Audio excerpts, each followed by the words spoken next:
Okay, good morning and welcome to everyone. Thank you for joining today's webinar on integrating Cambium marginal costs into electricity sector decisions. I'm Andrew Mills from the Berkeley Lab, and today I'll welcome our speakers and then I'll moderate the Q&A at the end. But before we get started, I wanted to go through a few housekeeping items. Today, the attendees will be in a listen-only mode. So that means that if you have any questions, please go ahead and enter them via the Q&A box that's on the bottom of your screen. We'll set aside at least 10 minutes at the end of the presentation to answer those questions. And if there's any that we don't get to, we'll try to follow up via email. Throughout the presentation, if you have any logistical questions, you can go ahead and enter those through the chat, and I'll be moderating that throughout the presentation. In addition, today's presentation will be recorded. We'll go ahead and post a recording to our EMP website at the end of this, at the site that's shown right now in the chat. I'll go ahead and add that.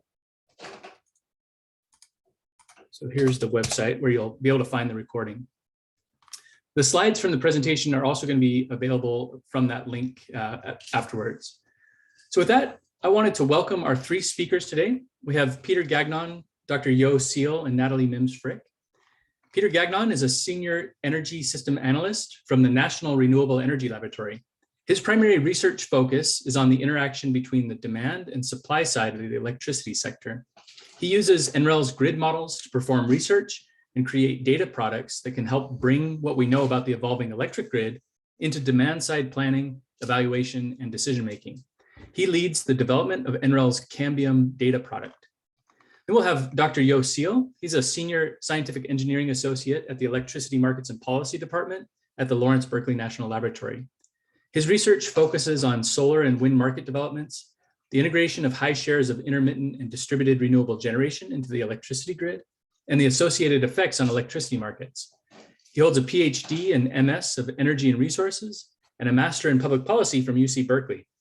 He also studied environmental policies and international relations at the International Jacobs University in Germany. We'll have Natalie Mims-Frick, who is an energy efficiency program manager, also in the Electricity Markets and Policy Department at Lawrence Berkeley Lab. Natalie conducts research and manages projects on energy efficiency, technical assistance, policy, program design, implementation, and evaluation. She has extensive experience evaluating and testifying on energy efficiency potential studies, energy efficiency goal setting and compliance, evaluation, measurement, and verification, and efficiency portfolio and program planning. Natalie holds a Bachelor of Arts in English and Political Science from Pennsylvania State University, and a Master of Studies in Environmental Law from the Vermont Law School. So with that, I want to welcome everyone, and I'll turn it over to Pieter. Thanks for the introduction. Okay, so here to talk about the Cambium model. This is going to be, this presentation is going to be focusing on study of the marginal cost, which is only a component of what's in the data set that's released from this model. So I just wanted to give a very brief overview of kind of the overall objectives and what this data set is supposed to serve. So first, there's a link here. This is the best place to go if you want to see future updates and products associated with the data set that we're discussing here, nrel.gov/analysis/Cambium. That's where we'll put links to whatever the most recent products are, as well as linking to related publications and things like that. If we could advance to the next slide. So first, what is Cambium? I'm guessing a lot of you are somewhat already familiar. I'm going to be relatively brief here. Happy to follow up in other contexts if anyone is piqued by something here that we don't go into sufficient detail. But as there's a very high level, could you advance one, please? Cambium is an annually updated, publicly available database of emission, cost, and operational metrics for the US electric sector through 2050.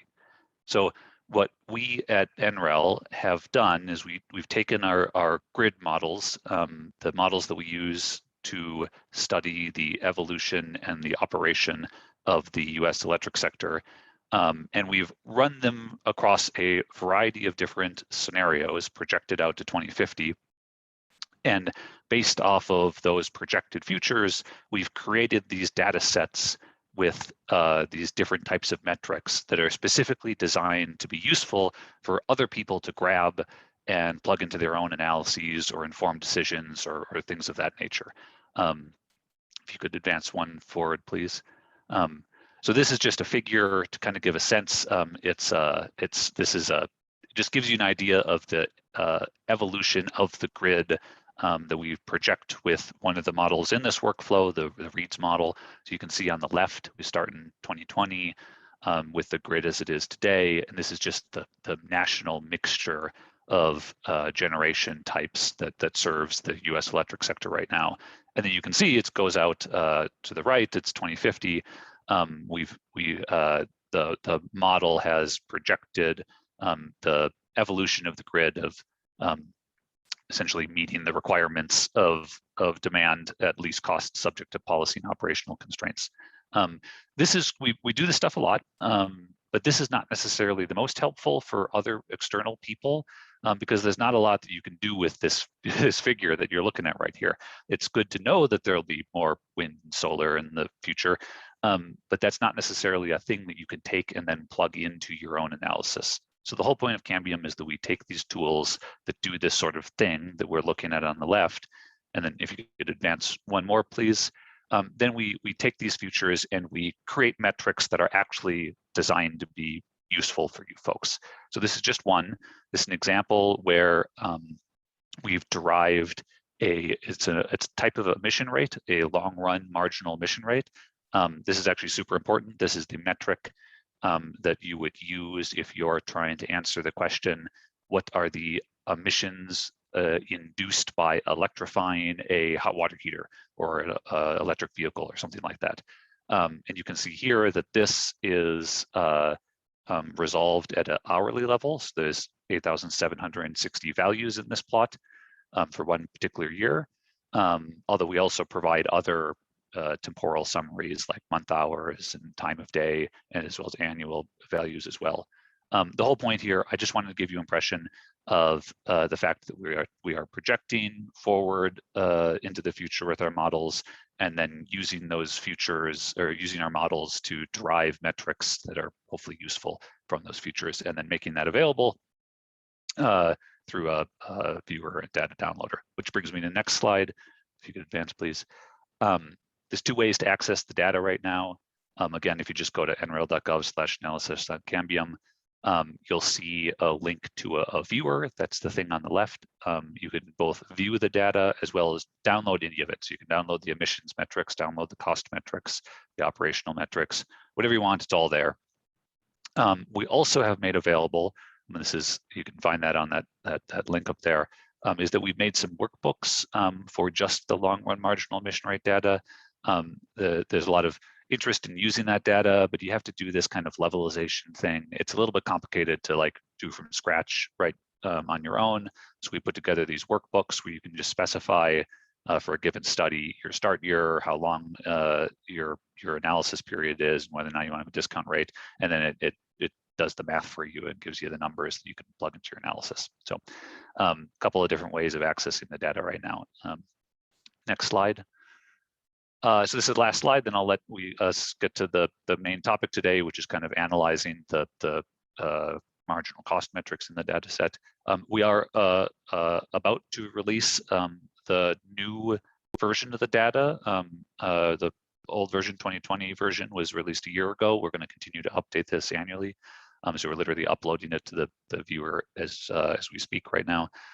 What's new is that we've added 2 different decarbonization scenarios. So we basically just imposed decarbonization trajectories onto the model. This is not based off of any existing policy, because there isn't one, but it's just showing what possible decarbonization trajectories could look like and what different metrics would take in those futures. We also have a lot more emissions data. Instead of just CO2 from direct combustion, we have both combustion and pre-combustion for the 3 different main greenhouse gases, CO2, methane, and nitrous oxide. And then we also have some new geographic and temporal aggregations.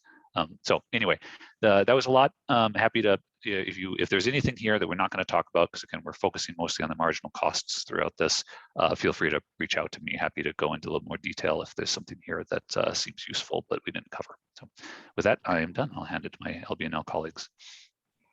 Well, thanks so much, Peter, for this great introduction to the Cambium model, and a warm welcome from me as well.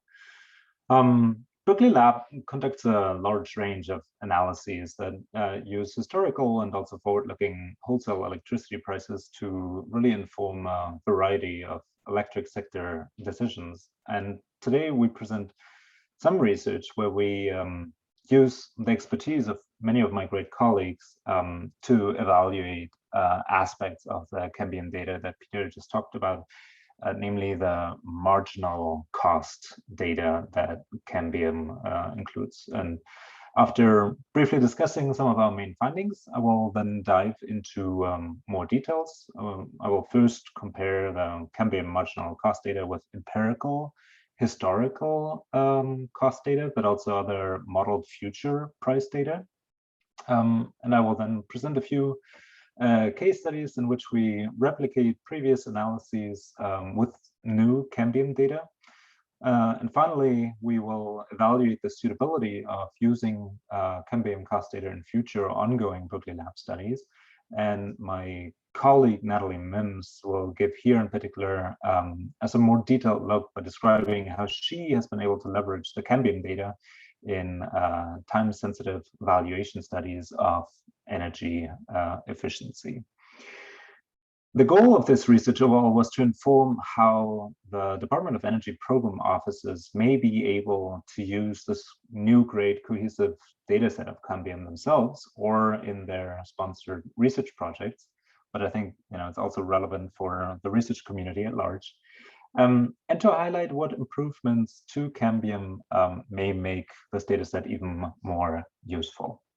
So just as a quick start, here on the bottom right, I've included a little map that just gives you a rough idea of broader regions, and then each of those smaller little territories is a balancing authority, and you can get highly resolved operational and priced or marginal cost data for each of those small balancing areas, 130 in biannual steps from 2018 out to 2050.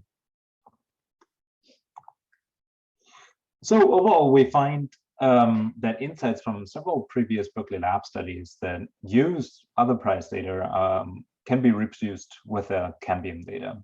And while there are some significant differences in the magnitude of evaluated grid benefits, the overall directionality of findings is generally consistent.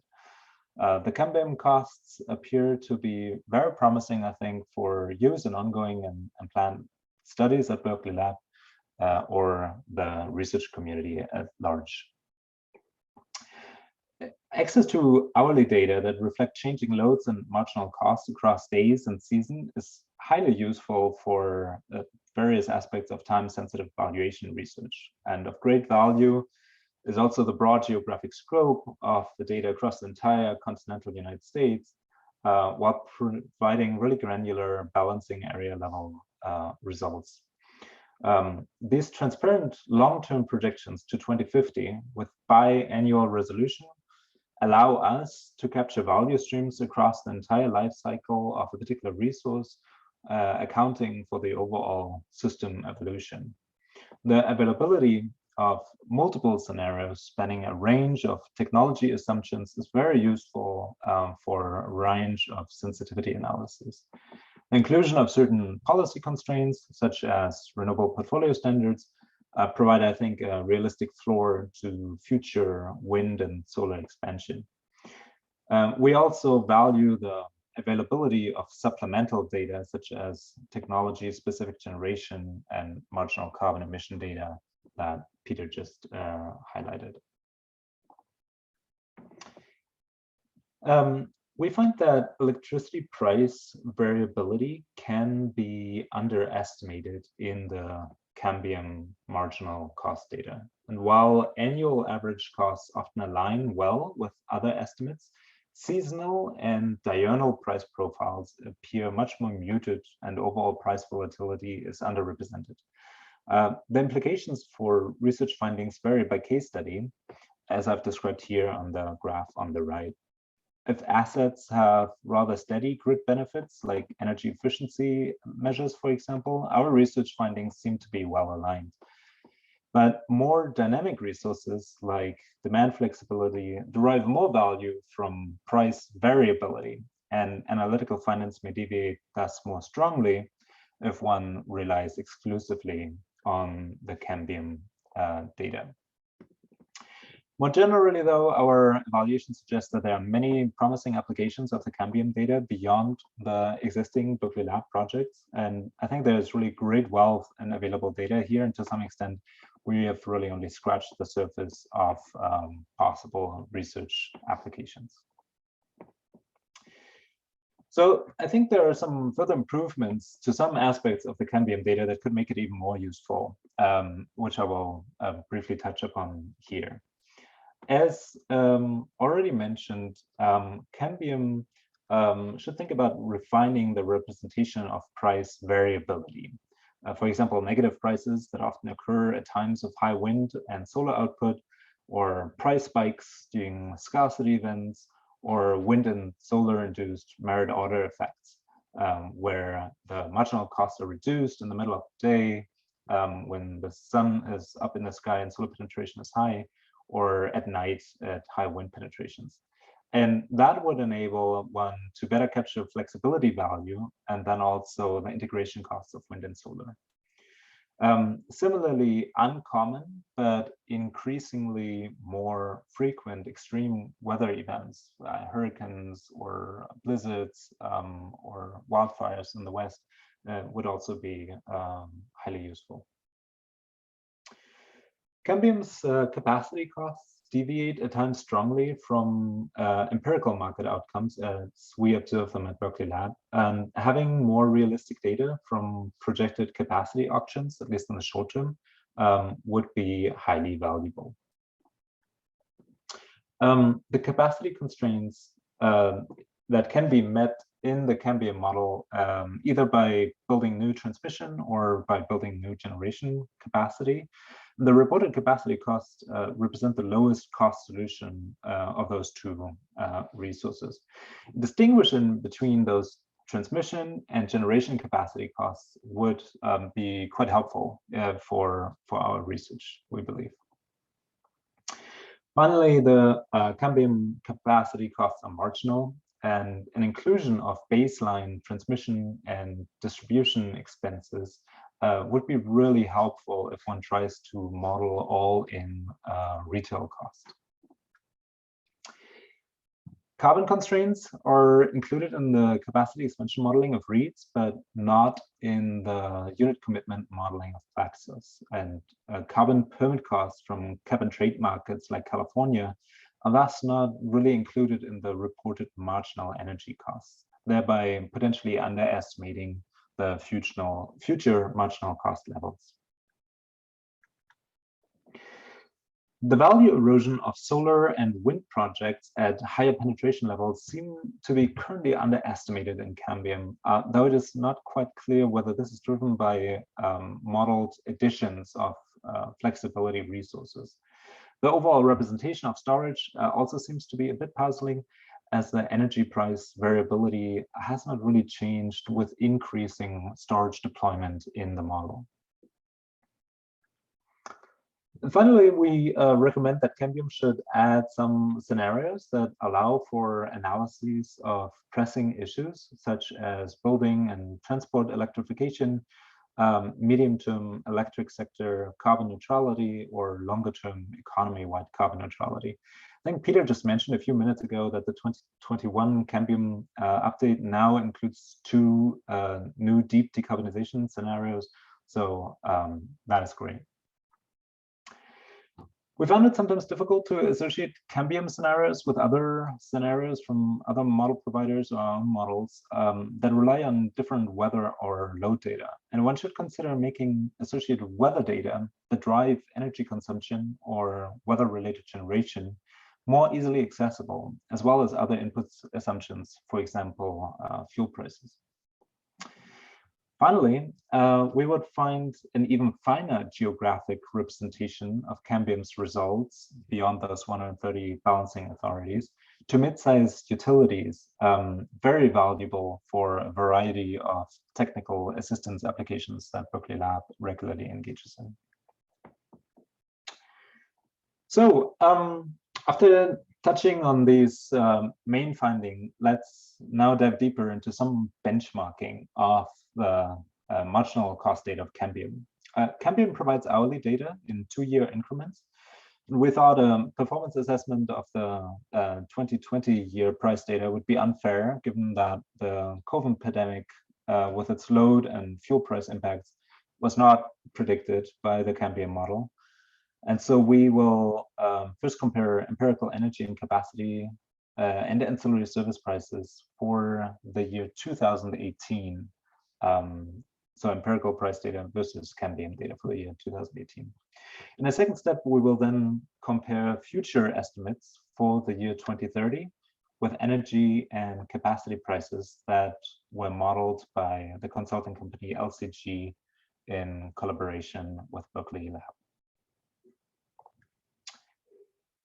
Berkeley Lab uses empirical wholesale electricity prices for energy, capacity, and ancillary services in many studies of electric sector decisions. And for this assessment, we use one representative trading hub per region and match it with the closest balancing authority or area in Cambium's dataset. Usually we use in our studies nodal price data as well, but here we will limit ourselves to regional hub price data. On the left side, you can see that the average energy prices in 2018 match well for some regions like New York ISO, but less well in others like SPP or the Southwestern Power Pool.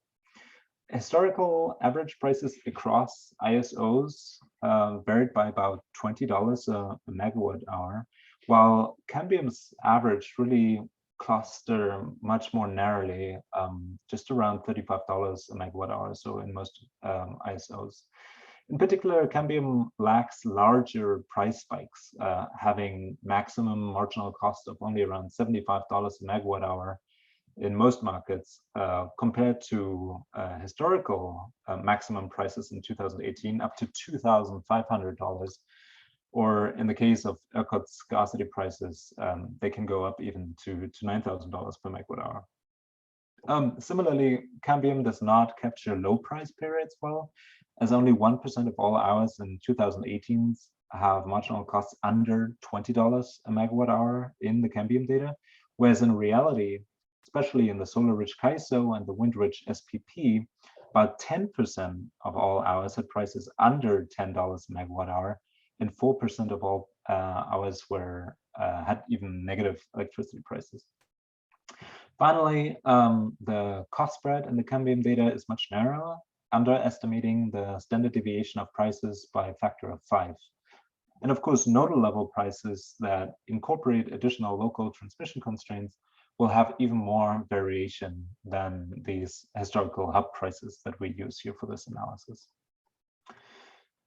The Cambium marginal cost data also show some modest variation in average costs over the course of the day, as shown on the right side. The diurnal costs track historical profiles quite well in MISO, NISO, and PJM, where the price peaks occur in the late afternoon and fall overnight. But on the other hand, Cambium misses some of the solar-driven diurnal price variation in CAISO and the price declines during the night hours in the wind-rich SPP and ERCOT. These diurnal price profiles also vary by seasons. Prices rise, for example, across all hours in the winter in ISO New England, and that is shown here as the top edge of this shaded area, or fall in the spring in CAISO, which is shown at the bottom edge of the shaded area. Cambium, in contrast, shows only modest variation in diurnal profiles over the course of the year. Berkeley Lab frequently estimates capacity value of resources based on capacity price data with zonal granularity in regions with centralized capacity auctions. And for some regions that do not hold such centralized capacity auctions, we often estimate capacity prices using bilateral capacity trades as reported by FERC or other public agencies. Cambium, in contrast, estimates capacity costs as the shadow price of REIT's capacity constraints, which are then allocated over the top 40 net load hours as a capacity cost adder in dollars per megawatt hour. Cambium's capacity costs of $20 to $40 per kilowatt year fall in general in a much narrower range compared to the empirical capacity price estimates for 2018. And also much lower than, for example, the $100 per kilowatt year in ISO New England. One difference may be, one difference that may lower the Cambium cost data is that it allows for new transmission investment to satisfy capacity constraints, whereas new transmission is usually not included in traditional capacity auctions. Cambium also includes 3 operating reserve products that are consistent across the entire US. And it assumes that those regulation services can be provided without really any additional operational costs, leading to shadow prices that are 0 as long as any residual online capacity is available. Cambium recognizes that this method does not really mirror existing ancillary service markets, and thus explicitly cautions users to work with this data. As such, I will keep my comparison here pretty brief. The average historical regulation prices in 2018 usually range between $10 and $30 per megawatt hour, but can have price spikes up to $2,500 per megawatt hour. Average Cambium costs, in contrast, are basically at $0 a megawatt hour, and thus much lower than historical prices. They also have much lower volatility. Only SPP and ERCOT really have non-zero costs for more than 25% of the year in the Cambium data. So as the bulk of Cambium's data really pertains to future year between now and the year 2050, historical analyses and comparisons can really only take us so far. So we thus want to compare the Cambium data with some other modeled wholesale electricity prices for a future year, the year 2030, for 4 ISOs. And this price data we developed a few years ago in collaboration with the consulting firm LCG. And back then we chose LCG due to their refined capabilities when it comes to modeling price variability. And because it's not always straightforward to compare hourly prices across many ISOs and scenarios, we will only focus here on some high-level observations. The overall range in average marginal cost across scenarios similar in both models, with the exception of CAISO, which you can see here at the bottom left graph. We presume average prices in CAISO are higher in the LCG scenarios because of a carbon cost adder for this market that we estimated with $50 a ton CO2. Average wholesale marginal energy costs decrease with increasing wind and solar penetration in both models, and the decrease in Cambium's marginal costs fall roughly in the center of ranges estimated by the academic literature, which usually estimate that per additional percentage of wind and solar penetration, wholesale prices fall by, average wholesale prices fall by 10 to 80 cents a megawatt hour. In both data sets, the marginal cost spread increases with growing VRE, or wind and solar shares, with similar standard deviations, except in ERCOT in Texas, where Cambium again underestimates price volatility driven by the ORDC, special reserve demand curve, scarcity events. The share of very low cost hours in Cambium prices align well with estimates by LCG, with the exception of SPP. And here Cambium has much higher estimates of more than 33% of all hours, which can be lower than $5 a megawatt hour, as wind shares and solar shares reach up to more than 100% of load, local load in the year 2030. Similar to the empirical prices from 2018, the Cambium data here again has less diurnal cost variation across the scenarios than the LCG data. And I think this may be due to the fact that solar penetration does not significantly vary across the Cambium scenarios.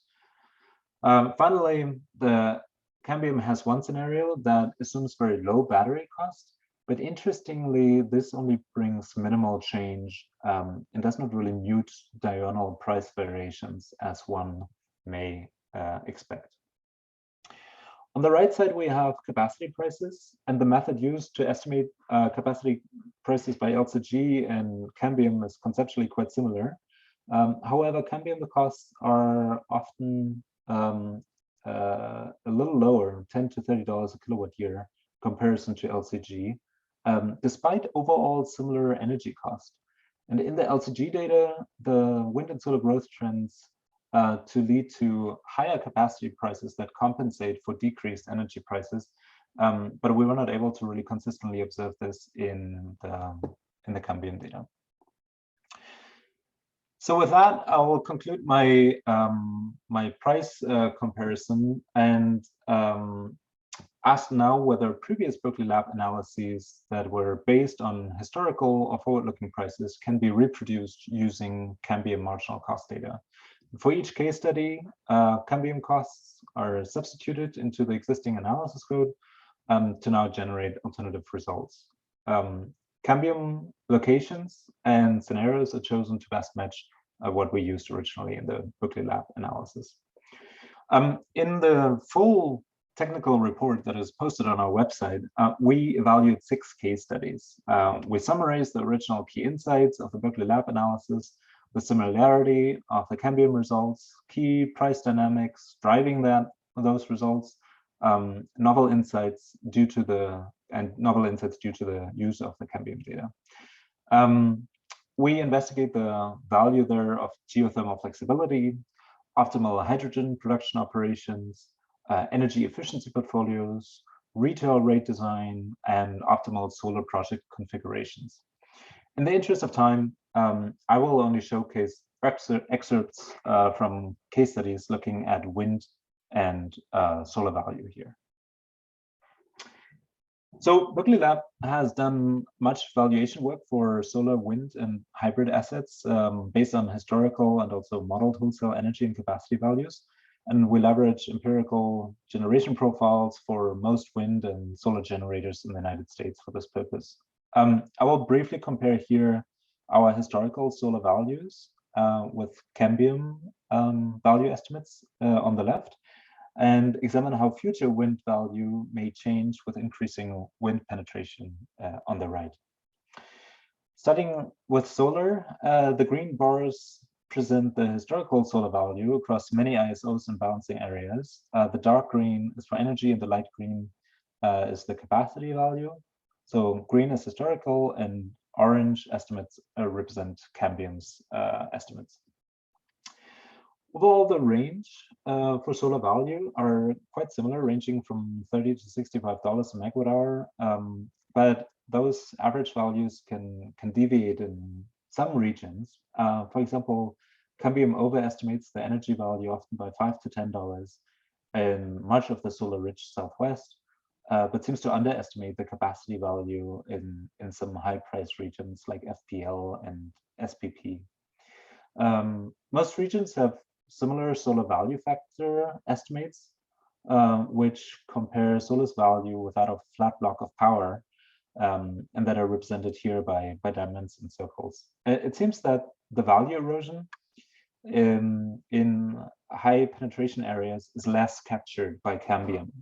Berkeley Lab estimates, for example, that solar's value is only 80% of a flat block of power in Nevada, while Cambium still believes it's more than 105%. This over or underestimation in total solar value often also manifests in over or underestimation of the value factor. So this indicates to me that the value differences are not just driven by different average price estimates, but really the underlying price dynamics. Future wind value is harder to compare because the wind penetration shares in the Cambium dataset differs from those that we exogenously stipulated when building the LCG data. Cambium's wind penetration rates cluster quite tightly in NISO and CAISO in orange, as you can see on the graph on the right. Nevertheless, the estimated wind value decline follows a similar trajectory, especially in SPP and to some extent as well in ERCOT. In contrast to the empirical findings, Cambium and LCG really project only moderate value erosion at higher penetrations. And just to give you an example, Cambium's low wind cost scenario estimates wind value of $13 a megawatt hour, or a value factor of 60% at penetration rates of 70% in SPP. And this is roughly half the wind value of a base case scenario when wind penetration is not quite as high. So there is some value erosion, but still the wind value factor that is estimated for this future year with 70% penetration is still much higher than what we actually observed empirically for the year 2019. So I think some caution is warranted here. We now want to evaluate the suitability of Cambium marginal costs in future or ongoing work that Berkeley Lab engages in. And in contrast to the previous section, these studies have not really yet used wholesale prices in their analysis, making a direct comparison to outcomes with just the Cambium data impossible. And so we explore here the suitability of Cambium costs through some high-level summary of the needs and objectives of each project. And for each of the studies, we describe the goal of the analysis, the role of wholesale prices in the analysis, key characteristics of wholesale prices needed to conduct the analysis, and finally, the suitability of Cambium cost for each project. And so, again, I would point you to the full report to find those details for each study. I will only touch upon them really briefly here. In general, the studies described in the report all leverage valuation of grid benefits of various grid assets, and in general, they fall roughly into two categories. Studies examining the value of energy efficiency and demand flexibility on the one hand, or variable renewable energy resources on the other hand. And Natalie will give us a much more detailed description of energy efficiency calculator in just a moment, but I want to touch briefly on the other ones. Berkeley Lab's Scout analysis engine estimates, for example, the impact of energy efficiency and flexibility measures on consumer energy costs and carbon emissions. And they intend to leverage Cambium's data to project annual data that they have to hourly values. The Grid Interactive Efficient Building Roadmap, or GEB roadmap analysis, quantified system benefits of flexible demand using Cambium's energy capacity and carbon emission data. The California Demand Response Analysis is an ongoing study for the California Public Utility Commission that uses Berkeley Lab's DR path model, and it could potentially use the Cambium data to inform a variety of sensitivity studies around a central estimate that is provided using the avoided cost calculator of the California Public Utility Commission. Two other ongoing studies evaluate customer bill savings under emergent retail rate designs, and both studies use Cambium's energy and capacity value projections to analyze billing impacts in a future year. One other study plans to use the Cambium marginal cost data to co-optimize storage dispatch of a PV battery hybrid to quantify some secondary value streams. And finally, in theory, one could also leverage the Cambium data to estimate the value benefits of larger rotors of wind turbines. But for that, we would really need wind weather data that is coincident with the wholesale prices. And so far, that is not available. But this just is a hypothetical use case if some more data could be provided. So with that, I'm going to hand it over now to Natalie. Thanks, Yo. Can you hear me okay? Yes, we can. And I guess before you dive in, I would invite everybody to already submit questions in case you have some, if something was unclear, via the Q&A functionality. So, and with that, over to you, Natalie. Thank you. And I just got a message saying that my internet was unstable. So if I start sounding bad, interrupt me and I'll call in on my phone. So hopefully that won't happen again. But yes, thank you for the opportunity to speak today. And I'm talking about time-sensitive value of efficiency and our calculator. And before I get into the calculator and its use of the Cambium data, I wanted to give a little bit of background on the project itself. Well, first, the calculator is a tool that I and a few of my colleagues at Berkeley Lab have been working on, and it's going to be a publicly available free tool, and it will estimate the value of up to 6 energy efficiency measures or programs using hourly electricity system cost estimates. And then it produces 6 different charts in tabular and graphical formats. And there's a lot of different ways that you can use the tool to produce different outcomes, which I'll talk about. So as an overview on our time-sensitive value of efficiency work, these are 2 reports that we wrote. The one on the left is from 2017, and we looked at the time-sensitive value of efficiency for 5 different measures in 4 different regions of the country. And then we built on that research in the report on the right, and we talked about different use cases for the time-sensitive value of efficiency, such as efficiency program planning and evaluation, and system planning, IRP, or electric resource planning, rate design, and looking at achieving state and local goals as well. So next slide, please. This is a slide that shows 4 of the value streams that we use in the time-sensitive value of efficiency calculator. And it's energy, deferred generation and transmission, or combined, deferred distribution capacity, and then avoided emissions.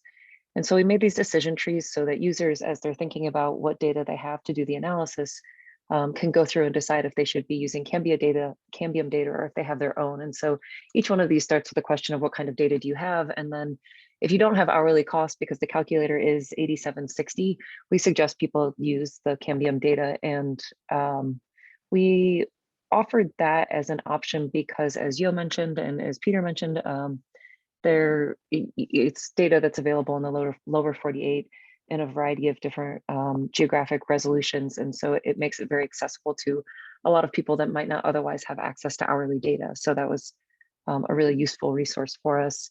Deferred distribution isn't a value stream that's available from Cambium. And so we came up with some ideas about how users can use that. So if we can go on to the next slide.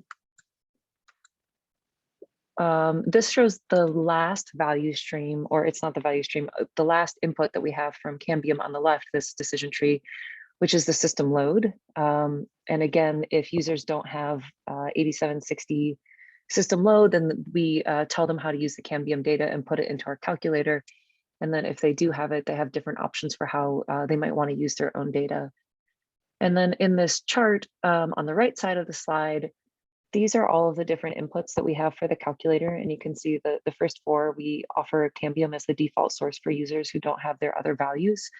And then we have distribution cost, load profiles, which are also coming from NREL from their new end use load profiles that were just released, measure lifetime, cost of carbon, electricity system risk mitigation, and then discount rates and line losses are all things that we help the users identify, but they ultimately have to come up with them on their own. As I mentioned, we use the Cambium data because it was available to the majority of the states. And there's certainly more specific data that's out there, but again, a lot of the times, especially for our target audience of regulatory staff or utilities or stakeholders, they might not always have access to all of this data in order to use the calculator and to come up with some pretty quick calculations on the time-sensitive value of efficiency. And I forgot to mention the calculator does look at 8 years of analysis, and you can pick whatever years you want. So you could pick, 2022 to 2030 as consecutive years, or you could do every 5 years as increments. And it allows you to use different system shapes into the future. So you could see how, if your load, you anticipate your load shape changing because of electrification or other reasons, how your efficiency measures might have different values at those points in time. So if we go on to the next slide, I have just a couple of the examples from the calculator. So This one, the slides on the top row of the chart are graphs that come out of the calculator, and the one on the left is for a peak day, and the one on the right is for a non-peak day. And then the different colors in the stacked bars are the value streams, and it's hours across the x-axis. So the Cambium data is blue, which is electric energy. Orange and yellow are deferred generation and capacity for generation and transmission, and capacity, and then green is avoided emissions. You can see on this, orange value streams don't show up because they're combined with deferred generation. But if a user was putting in their own transmission values, then the orange would show up. And then gray is our deferred distribution system cost. So you can see the pretty significant difference between the peak and non-peak day for this example. I think this is out of Texas is what our example is, and this is for residential cooling. And then down at the bottom, we have charts that show the system load and then the 6 different efficiency measures that the user selects.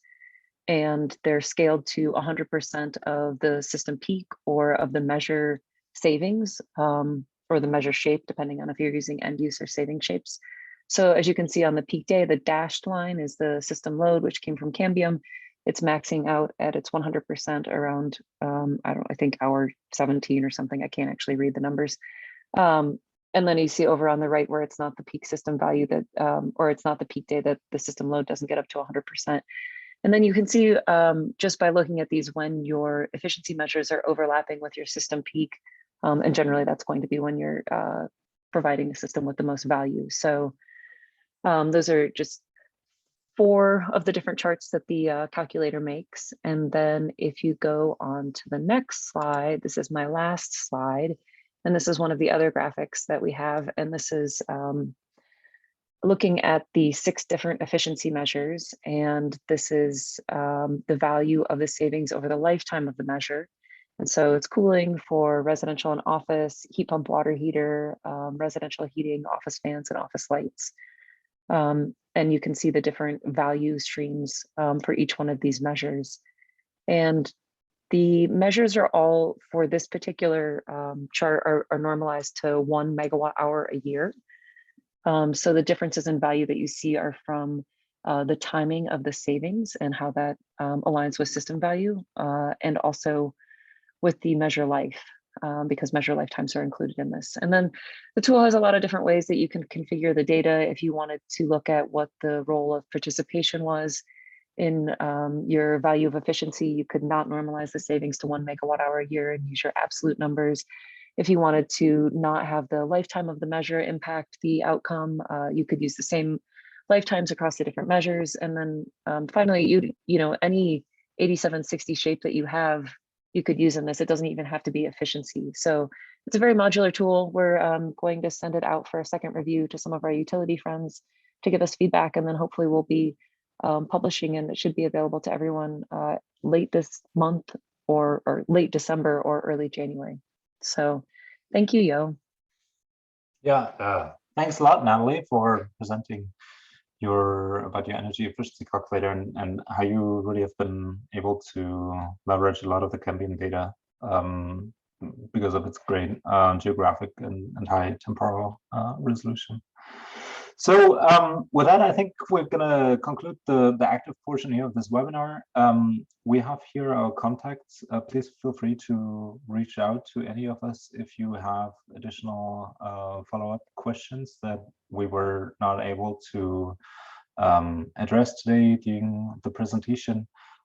If you really want to dive deeper into some of the details or just look at some of these other case studies that I didn't really have time to present today, you can look at the full technical report. The link has been posted into the chat box and this is available here. Yeah, and finally, I want to just thank you all for your time. I want to thank Pieter for both sharing his great technical expertise about the Cambium dataset throughout our collaboration and participating here today. And of course, this work would not have been possible but without funding from the U.S. Department of Energy, excuse me, and the great input from many of my colleagues at Berkeley Lab. I don't think that we have many open questions anymore, just because Peter has been so prolific in answering them so quickly. We should have you on all of our webinars, Peter. This is really nice. If you have any further questions, we still have a couple of minutes left. Please, put them into the Q&A box, and we'll try to address them.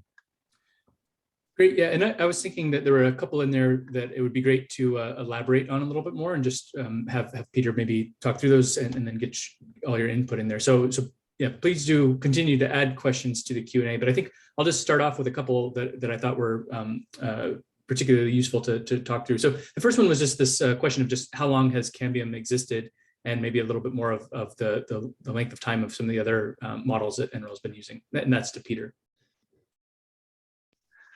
Yeah. So Cambium, it doesn't really matter with all the names of the different models in this workflow, but Cambium is relatively new. We've released the first data set a year ago, and it was in development for like a year and a half before that. And it really just, you can think of it as something that grabs the outputs of much older, more mature models, and assembles a database out of it. So you don't, as far as like how long Cambium existed, is less important than how long both Reads and Plexos, which are the two main tools that do a lot of the actual work. Reads has existed for, I think it's coming on 20 years now. It's been actively used and developed during that entire time. It's a very well-funded tool. It's been used extensively for very large analyses, for the Department of Energy, large vision studies and other things like that. Plexos is a commercial production cost model. I don't have any idea how old it is, but it's a well-validated commercial tool. So the tools have been around for a while. Unfortunately, there's not, and maybe it's about time we did this, but there's not been we haven't gone and done like a publication where we said retrospectively how has Reads projections compared against what actually happened. We haven't done that. That isn't to say that we don't continuously compare the results of the model just as part of our ongoing improvement process. We spend a lot of time on that, but I don't have anything to point to as far as like a quantification of how well we've done, unfortunately. And I think one of the things that's important with models like that is that you can evaluate different scenarios. And one of the questions was just what were some of the assumptions that were used to define these different low, mid, and high scenarios that were talked about in the presentation? Yeah, so the currently available data, the one that we released a year ago, had 5 different scenarios that varied in how much in the technology costs and performance. So we had scenarios where renewable energy was kind of at a mid-range projection, and then higher and then lower, and just kind of seeing what the build out looks like in that. In the new data that we have coming out, in addition to modifying technology costs, we will also have these decarbonization scenarios, which are kind of it's a enforcing policy-driven change in the electric sector. So those are the 2 levers that we most commonly pull: technology and fuel costs, as well as policies.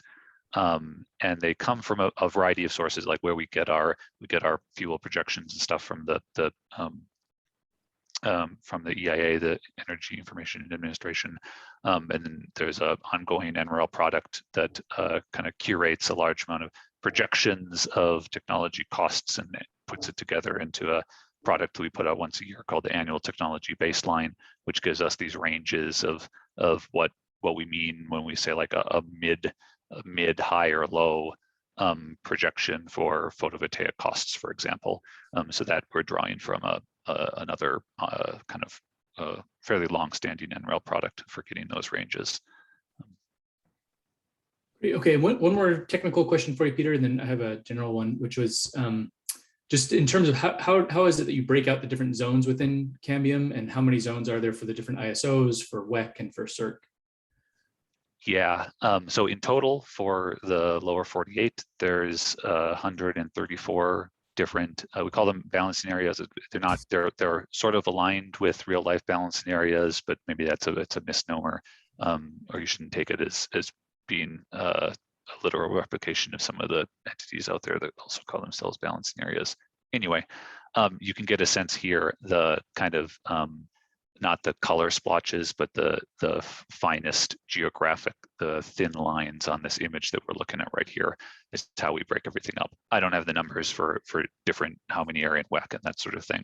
And these were done, it was done a long time ago. Basically, they're drawn to respect like state and county boundaries that are aggregated in a way that respects how the grid is both planned and operated, as well as breaking out meaningful areas of renewable resource quality, since we spend a lot of time trying to accurately capture both the opportunities and limitations of renewable resources contributing to the grid. Okay, and then for this last question, I'll maybe kind of work backwards here, starting with Natalie. So this will be for everybody. And Peter already sort of somewhat answered this question in the text, but just to think about how the value of Cambium varies for short-term decisions, such as a single procurement versus medium and long-term planning. And so for Natalie, just thinking about the time value of energy efficiency, where would you put that in terms of the time frame of that planning? Is this sort of more of a short-term, medium-term, or long-term? And how does Cambium best fit into that thinking? Yeah, I think it's definitely like medium to long-term, because we typically want to look at things over the lifetime of the measure. So generally more than 1 year, unless we're just looking at behavioral programs. So, and I think also the application, the calculator isn't, it's not perfect. It's not going to meet everybody's needs, but it gives you a general idea of how efficiency can have different value as your system is changing and as you start increasing or decreasing other aspects of your load. And so I think that the Cambium data is really useful, and it's a great resource that really fills a gap for that we wouldn't have had any data to use or even be able to get to some level of answers for people across the country, because it's otherwise just really hard to come by, especially in regions that don't have ISOs. So I think it's a good, even if it's not, but it's so definitely fit the calculator for its use. Okay, great. And then you have sort of the same question to you, somewhat of how you've been thinking about this from short-term versus medium or long-term. Yeah, I think like if you're really interested in the kind of your next day electricity market hedges, maybe don't use Cambium for that, because there are other, I think, products out there that could be useful. But I think there's a real dearth in easily publicly available wholesale marginal cost prediction data that's out there that has like this high temporal and geographic resolution, right? There are a couple of providers when it comes to forward price curves or so, but they often just kind of distinguish between peak and off-peak prices and don't really like show these nice diurnal profiles. So I think especially over the medium and long-term period, Cambium can bring a lot to the table. There have been a couple of ideas that we've been toying around how we can further use this. I talked about a few already, but one that we didn't really mention yet was just to kind of evaluate how using the Cambium cost data, one might be able to benchmark, for example, competitive resource procurements by utilities like solar or wind PPAs, for example. And I think that's like a nice analytical application for this, like over the next 10-15 years or so. I think Cambium really shines there. If you really go out to the year 2050, there can be so much technological evolution. I think it's difficult for anybody to really capture that. Sensitivity and scenario analysis is one method of trying to get at that uncertainty, and I think Cambium does a good job in describing the range of that uncertainty. But whether or not that really then models grid reality in the year 2050, I think none of us at this point really know. Okay, great. And Peter, I don't know if you have any additional thoughts on that. If we give you a chance real fast. No, I generally agree with what folks were just saying. It's primarily a medium. Cambium has primarily been focused on developing things and the medium and long term. If you're trying to figure out what's going to be happening next year, there's a lot of really great empirical data out there that will probably serve you better. There's probably a lot of opportunities to kind of blend the two. If you look at doing 20-year analysis, use near term for the near term part of that projection, and then draw from the projections for stuff that's 5 years out and more. Those are kind of ongoing things that we're collectively working through as a community, I think. Great. Okay. Well, thanks, everybody. We appreciate you all joining the webinar today. And again, we'll be posting the recording of this online on the links that have been shown in the chat. So have a good rest of the day. Take care.